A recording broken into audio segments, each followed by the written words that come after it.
Meaning that the theater of operations here in this brief disclosure by Fitzwater is not confined just to Iraq right now, but that the United States is bombing targets also in Kuwait. I'm sure we'll find more details from the President. This is following, I should add, Dan, a very closely guarded White House script. They had promised all along that the go order would not be very complicated. It would just be a matter of the President announcing that he'd launched it. That's what we heard from Mr. Fitzwater. The details to come in 2 hours. Thanks, Wyatt. And in Washington, and the rains came. War in the Middle East. Here's what we know and what we don't know. U.S. fighter bombers F-15E Eagles are striking targets in Iraq and in Kuwait. It's believed, not yet confirmed, that U.S. cruise-style missiles, these are unmanned missiles, Tomahawk, that's a version of the cruise missile, also, we believe, have been fired at targets in Iraq and or Kuwait. The attack began around 4:50 Eastern U.S. time today and has continued since then. There have been reports of flashes of light in the distance in Baghdad. Now, let me describe for you that Baghdad is a fairly large city. Those of you who haven't been there might be surprised at how modern it is, with a lot of freeways, some fairly tall buildings. There have been no reports of any flashes in the downtown section of Baghdad itself. There are, of course, many military installations around Baghdad, and in the distance this evening, Alan Pizzey, Larry Doyle, our other correspondents in Baghdad reported seeing these flashes in the distance. They didn't know what they were, and they still don't know what they were. The U.S. military has confirmed the following. They have confirmed that F-15E fighter bombers, they can do air-to-air combat to take out enemy aircraft, and they can also hit targets on the ground. We're taking off from central Saudi Arabia. In the easternmost part of Saudi Arabia, in what would be the largest U.S. air base in that part of the country, a steady stream of fighter bombers have been taking off for quite some time. Now, let us underscore to you that insofar as it can be determined, what has begun right now is the air war. Ground troops, U.S. ground forces, Marines, Army troops, insofar as anyone can determine, while they are poised to strike, have, so far as we know, not, let me underscore the word not yet, started to actually strike. Let's go to David Martin, our CBS News Defense Department correspondent at the Pentagon. David? Dan, these F-15Es that were reported taking off from central Saudi Arabia, those are aircraft which are designed to fly very low at night, and they carry 12 500-pound bombs. And if you believe the pilots who fly them, they can use, with computer-assisted bomb sights, they can hit within 15 to 30 meters of their target. They go in very low.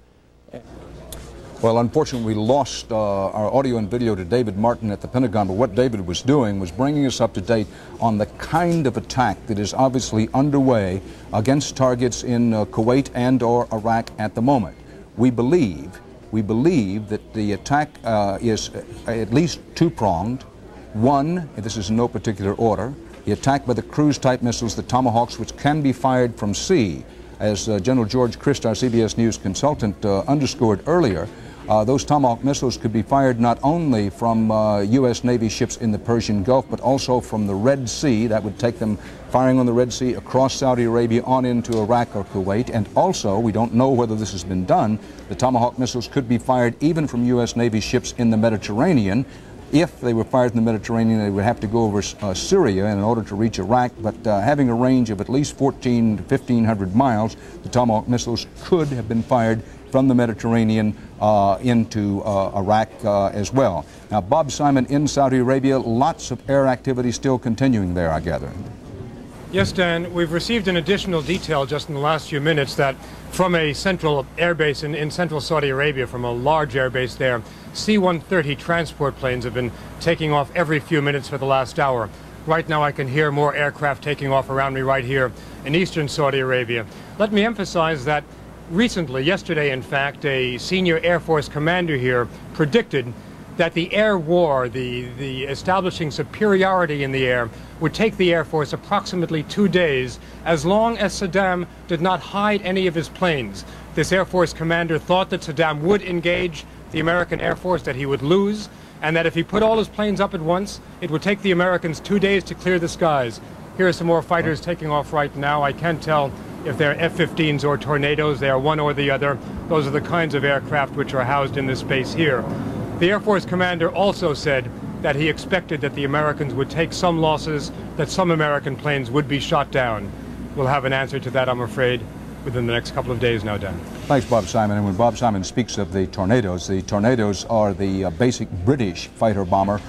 They are stationed side by side with many of the United States Air Force planes. So when he said he couldn't tell whether that was an F-15E taking off behind him or a Tornado, of course the aircraft, particularly to the non-expert ear, sound very much the same because they're aircraft designed to do pretty much the same basic thing. I want to underscore, always in the spirit of telling you what we don't know as well as what we know, we do not know that British aircraft are yet involved in any of these airstrikes. What we know is that airstrikes, we're talking about airplanes with people in the cockpit, have started to attack Iraq and or Kuwait over the last 3 hours, and we believe that cruise-type missiles, primarily fired from the sea, the so-called Tomahawk missiles, have also been launched in the direction of Kuwait and or Iraq. And when we say Kuwait and or Iraq, again, let me underline to you what we don't know.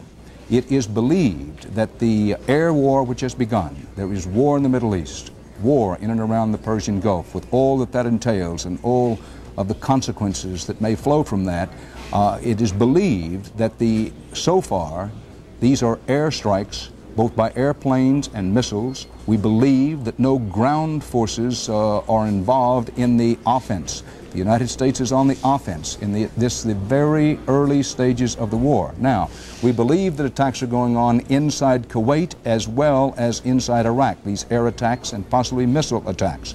We believe that because Marlin Fitzwater said a few moments ago in his White House statement gave indications that that was the case. I want to remind you that the President of the United States will be addressing the nation now at 9 p.m. Eastern Time tonight. That would be about 1 hour and 44 minutes from now.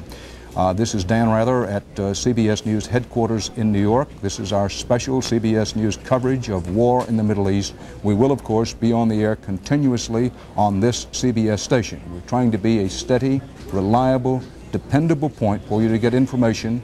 And part of our candor, what we hope is a straightforward approach to this, is to always emphasize to you 2 points. One, in the early stages of this or any other war, it's very hard to find out what the truth is. Someone once said the truth is rarely pure and never simple. It's never truer, that saying, than it is in the early stages of war. Truth is frequently the first casualty of any war, and it will be in this one. It's inevitable. So we pass along what information we have.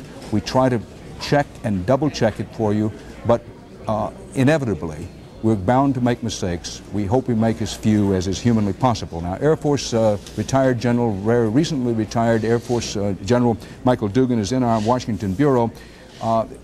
General, first of all, from what you have heard so far, what do you think the most important things are for our audience to know? Most important thing, Dan, I think, is that our forces have been well prepared. They've thought about this action for the past several weeks, if not the past several months. They've had a chance to exercise in the environment that they're in, and the President having made a decision that war would occur, the troops are ready to go out and carry out their duties in the best fashion possible, and with the minimum casualties to friendly forces. And also, I should add, the rules of engagement normally include, and I'm sure they do in these circumstances, minimum casualties to civilians that would be in the vicinity of airstrikes. I want to make sure I understand you, General, that the plan insofar as you knew it,